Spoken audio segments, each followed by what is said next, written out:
ঘরে ঘরে জমা দিতে হবে। কথা হলো ছাত্র দিবস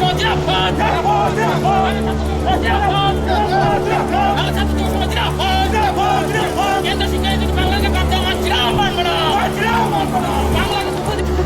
কেন্দ্র সরকার এইভাবে সিদ্ধান্ত নিয়ে নেবে, সিদ্ধান্ত ছেলে বা তারা তো এই ভাষাটা নিয়ে পড়ে, আপনিও সেই ভাষায় কথা বলছেন।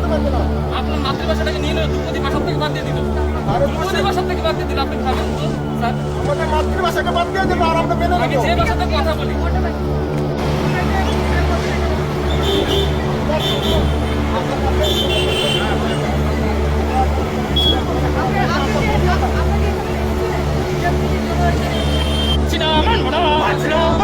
বাংলা ভাষার অধিকার ছিনিয়ে না মানছি না, মানবো না। আমাদের মাতৃভাষার অধিকার ছিনিয়ে না মানছি না, মানবো না। বাংলা ভাষা অপমান করা তুমি কেন্দ্র সরকারের জন্য দায়িত্ববক্তা।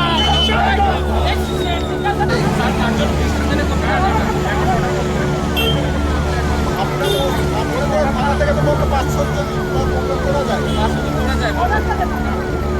আপনার থানা থেকে তো বলতে 500 করা যায়। আজকে এখানে আমাদের আজকে 10 দফা দাবি নিয়ে আমাদের আজকের এই বিক্ষোভ আজকে পদক্ষেপ করছে। মূলত কেন্দ্রীয় সরকার এই কোভিড-19 পরিস্থিতির মধ্যে দেখ, আপনারা সবাই জানেন যে বাংলা ভাষাকে যে ধ্রুপদী ভাষা থেকে বাদ দিয়ে দিয়েছে। আজকে শিক্ষার থেকে আমাদের মাতৃভাষার অধিকারটুকু বাদ দিয়ে দিয়েছে কেন্দ্রীয় সরকার। আজকে প্রশাসন পাঠিয়ে, পুলিশ পাঠিয়ে আপনারা দেখছেন আমরা মুখে প্রতিবাদটুকু 5-7 মিলে প্রতিবাদটুকু মানুষের কাছে পৌঁছাতে পারছি না। আজকে এইভাবে আমাদেরকে বলছে, আমাদেরকে অ্যারেস্ট করে নিয়ে যাবে। আজকে আমাদের মাতৃভাষার অধিকারটুকু, ভারতবর্ষের আজকে বৈচিত্র্যের মধ্যে ঐক্য, আজকে মাতৃভাষার অধিকারটুকু আমরা ছিনে নিচ্ছে। আজকে আমরা এই কথাটুকু বলতে পারি না আপনাদের মাধ্যমে, আজকে মানুষের কাছে পৌঁছে দিতে চাই, এতটুকুই আমাদের আজকে বার্তা।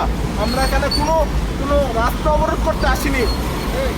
আজকে এই বার্তাটা আপনাদের কাছে দিতে এসেছিলাম যে আজকে আমাদের 10 দফা দাবি, আজকে কেন্দ্র সরকার যে সরকারি সিদ্ধান্ত নিয়েছে তার প্রতিবাদ জানাতে। আজকে কর্মসংস্থানের ক্ষেত্রে রাজ্যে যে শূন্য পদগুলো আছে সেই শূন্য পদগুলো যেন ভরট করা হয়, এইগুলো সমস্যার সমাধানের জন্য আজকের আমাদের এই ছোট্ট একটি বিক্ষোভ কর্মসূচি। আজকের এই বিক্ষোভ কর্মসূচির মধ্যে প্রশাসন পাঠিয়ে, লোক পাঠিয়ে আমাদেরকে হুমকি ধমকি দেওয়া হচ্ছে, আমাদেরকে অ্যারেস্ট করে নিয়ে যাবে। 5-7 জন মানুষকে আমি রাজ্য যুব সচিব।